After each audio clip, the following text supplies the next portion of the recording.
Hi, everyone. Welcome to Pacific Northwest History, which is 7th grade social studies with Ms. Starks. So a little bit more about me. I'm originally from Steamboat Springs, Colorado, and just graduated from Cornell College, not the university, in May of 2020. And I graduated with a Bachelor's of Special Studies in Social Studies Education, which is sociology and secondary education combined.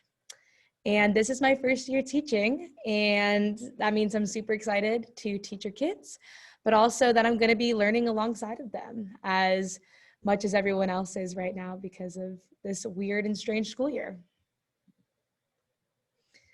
So a little bit about Pacific Northwest history in the course. Obviously, we're going to be learning a lot about Pacific Northwest history, but we're going to do it under the guiding theme, how power and identity interact and shape Washington. And so our first trimester, we're going to be focusing first on Washington State geography, which we just got into this week. This will be mapping 5 themes of geography, landforms, and regions, and really solidifying our knowledge on that. Then we're going to Native American sovereignty and looking at tribal sovereignty, land treaties, and Indigenous people as a whole in the Washington State region. And then going to focus on governments, looking at the systems, structures, and policy in the overarching society systems and things like that. Second trimester, we're going to be focusing on the fur trade, use of land and resources, land claims, and things like that. Inclusion, exclusion, and cultural identity. So looking at segregated Seattle, the Exclusion Acts, and immigration in the 1800s and 1900s. Then ending the second trimester, we'll be focusing on the progressive era, lots of understanding of abolitionists, unionists, suffragists, and all the protests that were happening there, as well as the progressivists. Third trimester, we'll be looking at Japanese incarceration and focusing specifically on Japanese communities before World War II, and then looking at Pearl Harbor and also incarceration camps as they adhered to Washington State history.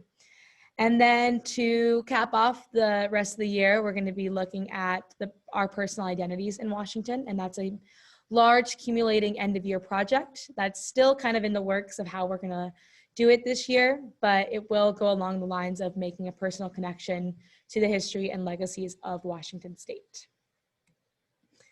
I want to go into a little bit about standards-based grading because that is how we are going to be doing our grading this year, at least in my classroom.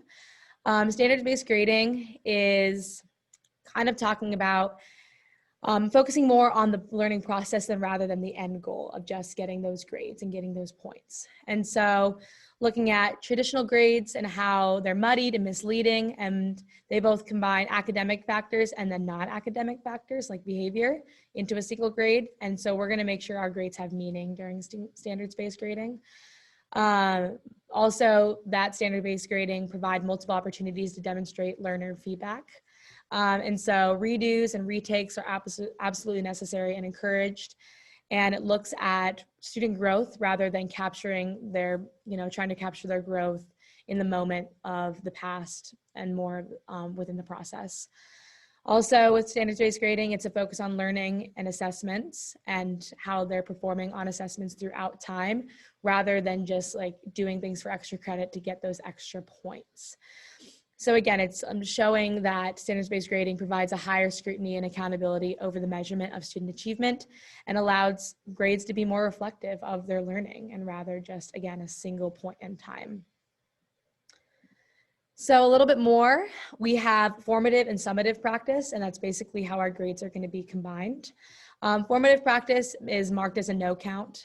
This is skills that can be scored and entered into a grade book, and they will be marked as no count at the end once we've done our summative assessments. And how I like to look at it is when a chef tastes the soup. And so when a chef is in the kitchen and adding ingredients and trying to make the most successful soup as possible, it's still in the learning phases, not ready to go out to the guests yet, but continuing to add things and take things away and really manipulate the soup until it's ready to be assessed.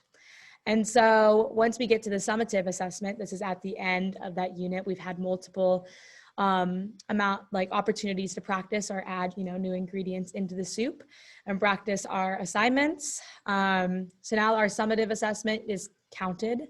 It's a skill that is also tied to a standard that can be scored and entered into a grade book in the summative category, and it would count toward your grade. And so this is when the guests taste the soup. This is, after countless hours in the kitchen, putting work into the soup, this is when the soup can finally be evaluated. And so when we say tied to a standard here, these skills that are tied to a standard, these standards are from the Washington State Common Core standards or national standards. And so we'll be looking at skills and standards specifically as they come and grading on those throughout the process. So this is what the progression would look like. And generally, we are going to probably not find students at a 3 or a 4 until at the end of the kind of journey in learning on that standard. And so our one would be developing proficiency. Students demonstrate progress toward initial foundational skills, like the little kid on the trike. A 2 would be approaching grade level standards. And so the student demonstrates proficiency in the foundational skills of the topic. We're always striving to move toward this 3, which is our target, and that is meeting grade level standards. So we'd be meeting the standard of the state of Washington Common Core for social studies, where the student demonstrates proficiency on all their grade level skills of that topic. Now, to get a 4, you have to exceed the grade level standards. You don't just do what's on, the paper, you do something above and beyond. The student demonstrates understanding and performance beyond the proficiency, and that has exceeded that standard. So, helpful tips for navigating my Schoology page. We have WAGs that are going to be posted every week, and those are our week at a glances. They'll have homework assignments, things we're doing in class, and then also our Zoom links on them. But I do want to say they are constantly evolving as a document because things will come up during class periods that I'll need to add or take away for assignments. And so they're constantly moving and evolving around. So making sure that we're checking those frequently. Also, I have different Zoom links for Mondays because there's such a short period. So all my classes are on one Zoom link on Mondays. And then we'll have the same Zoom link for class periods on Wednesdays and Fridays. So you'll have a period 6 Zoom link for Wednesdays and Friday classes. I also strongly advise that you copy down the Zoom link somewhere, either in your Google Calendar and a Google Doc. So Schoology sometimes fails. As we know, it's happened this morning. So that's something to take into account. The updates page is something that I will be obviously updating a lot. Those where you'll find all those really urgent things. You'll find the WAGs there. You'll find Zoom links there as well. So everything you'll probably need to know on a decently urgent basis will be under that updates tab. And then for the materials tab, there are several different things and folders that are super important, but the black folder will have important resources and materials. So it'll have a lot of that technology resources and then my syllabus and other important things for class that we will, not be using on a regular basis, but things you want to refer back to. And the white folder is the homework for that week. So it'll say homework week 2 or week 3, 4, etc. on it. And that's where you access homework for that week for that specific subject for social studies.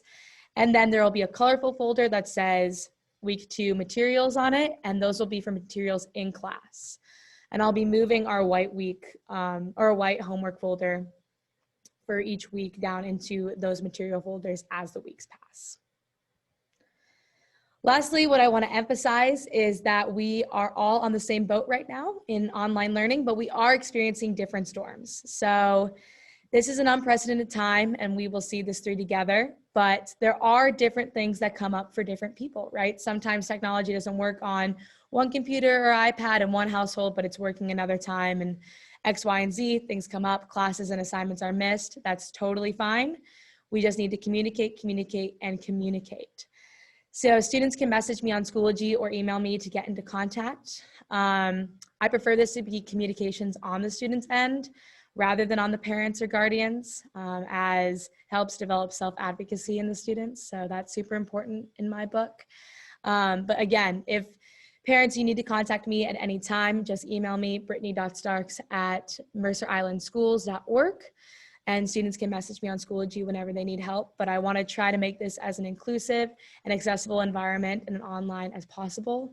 So that's what we're striving for this year. And we're not just going to get through it. We are going to see it through. We're going to do our best to make things happen in our online environment. So thank you so much for coming to Curriculum Night. And I hope to talk to you guys soon. Bye.